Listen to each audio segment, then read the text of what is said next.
Today's tech news moves fast, but understanding it shouldn't be hard.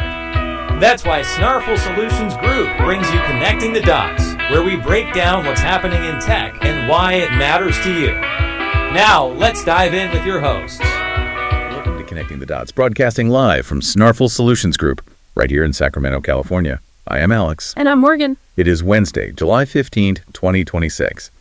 And our mission here is really simple. We break down the daily tech news and figure out exactly how it impacts you every day. Yeah, that's the goal. But first, it is just sunny and a scorching 100 degrees out there today in Sacramento. Yeah. Winds are sitting at about 2 to 12 miles per hour. Yeah, it's brutal. It really is. Yeah. And nationally, things are just intense. We're looking at 299 active weather alerts right now, with 217 of those over land. Which is wild. And, on the financial side, we actually don't have the traditional Dow and S&P data recorded for today just yet. Right. But the crypto markets are moving. Bitcoin is actually up by 289.30 points. Okay, a little bump. Yeah, I made a 0.45% bump, actually, Yeah. settling at 65,264.06. Interesting. Well, we have a crazy lineup today, and let's unpack this right after a quick word. Today's episode is brought to you by Strong Coffee, the premium instant coffee that tastes like a traditional brew, but is packed with 15 grams of protein, MCTs, and adaptogens like ashwagandha. Get clean, sustained energy without the jitters. Use promo code SNARFL for 20% off at strongcoffeecompany.com.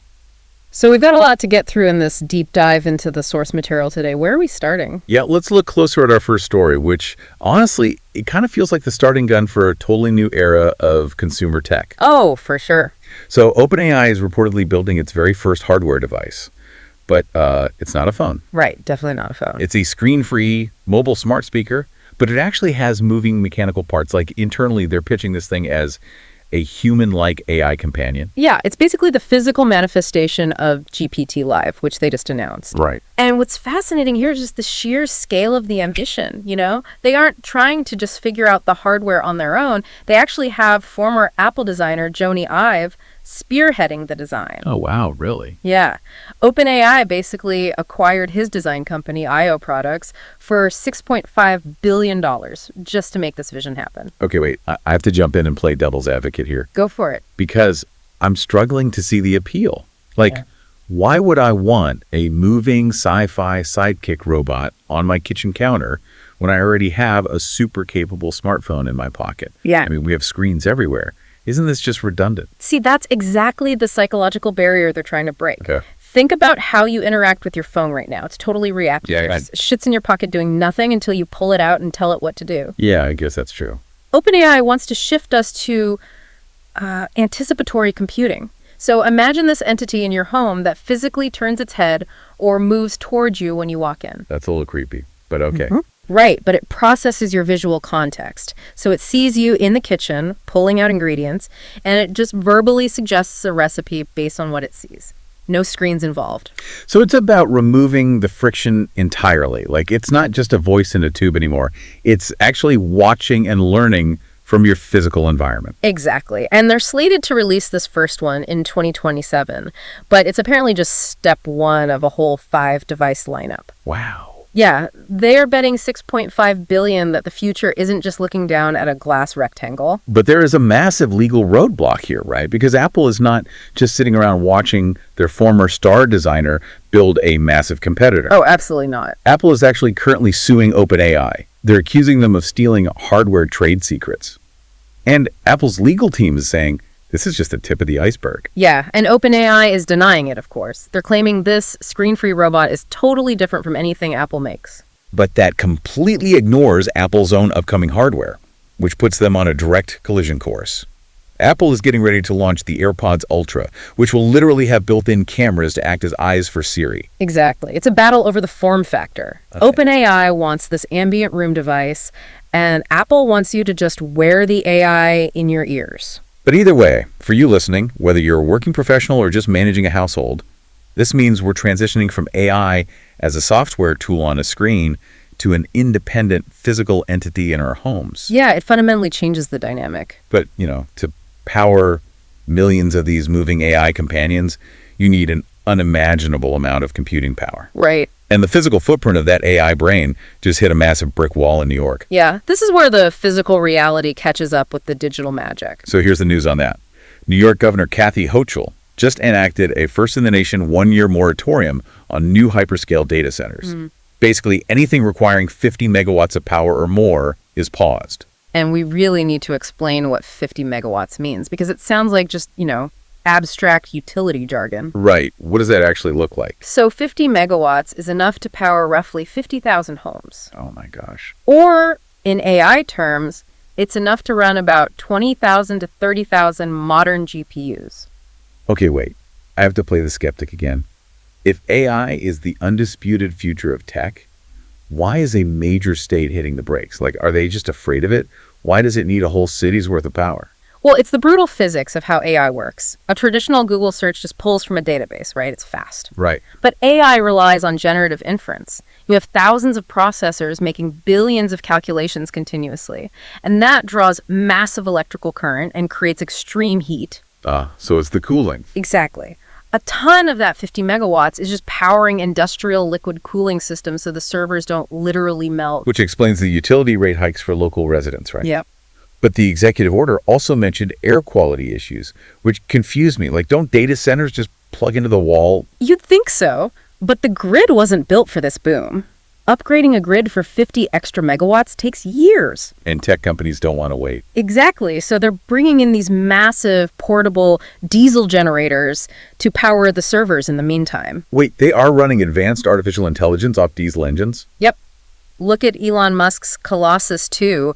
They're actually facing Clean Air Act violations right now because of these portable generators. They're loud and they pump out exhaust constantly. That is insane. And obviously, hitting pause on a massive tech boom is causing a huge political firestorm. Oh, a massive one. And just to be clear, for everyone listening, we are just impartially reporting what the source material is saying here.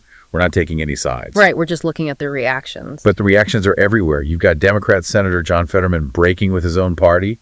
He basically criticized the move by just saying China wins. Yeah, he views it as a national security issue. Right. And then on the right-wing side, commentators are pointing out that a former aide to Governor Hochul was recently prosecuted as a Chinese spy.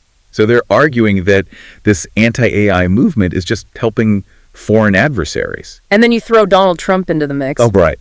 Yeah, he's coming at it from an economic angle, demanding big tech take responsibility for how these AI power costs are affecting voters' utility bills. It's just coming from all sides. But for you, the listener, the real-world impact is that the cloud isn't magic. It requires immense physical resources. Yeah, exactly. And this ban could slow down AI rollouts or shift the boom to states with looser rules, which directly impacts local utility bills. Which perfectly sets up what's happening on Wall Street right now. Oh, yeah, let's get into that. Because this desperate, power-hungry rush to build AI hardware isn't just a political issue.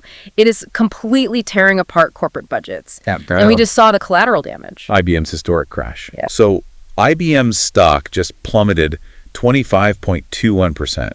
That is their absolute worst day on record. Yeah. It sank even lower than the Black Monday crash of October 1987. Which is just wild to think about. It's like every company in the world rushed out to buy the most expensive engine parts for their race cars to compete in the AI race, right? Mm-hmm. And they completely emptied their bank accounts before they could even buy the tires or hire a mechanic from traditional companies like IBM. That is the perfect analogy, because if you look at the letter IBM CEO Arvind Krishna sent to investors. Yeah, what did he say? He explained that they missed their Q2 earnings because clients just suddenly shifted their capital expenditure, their CapEx, entirely toward physical infrastructure. Like servers and memory chips. Exactly. Everyone is terrified of supply constraints and price hikes, so they pivoted so hard to hardware that they literally stopped buying IBM software and consulting services. Wow.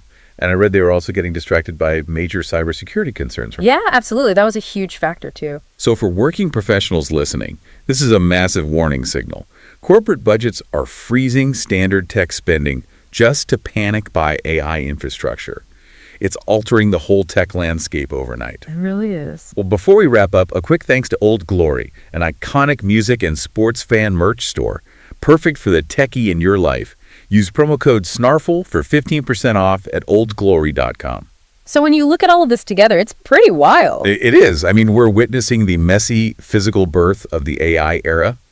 OpenAI wants a companion in every living room, but that ambition is causing a massive traffic jam in physical infrastructure. Right, which leads to New York banning data centers. Exactly. And then that forces this frantic corporate spending spree that just triggered IBM's worst stock crash since 1987. It really makes you wonder, though, like, as we invite these incredibly advanced AI companions into our homes, and our local communities have to bear all the environmental and utility costs for the data centers, is everyday AI eventually going to become a premium luxury, like something only certain states or tax brackets can even afford to support? That is a really fascinating point to think about. Well, we're here to help at Snarful, so reach out on our website if you have any more questions.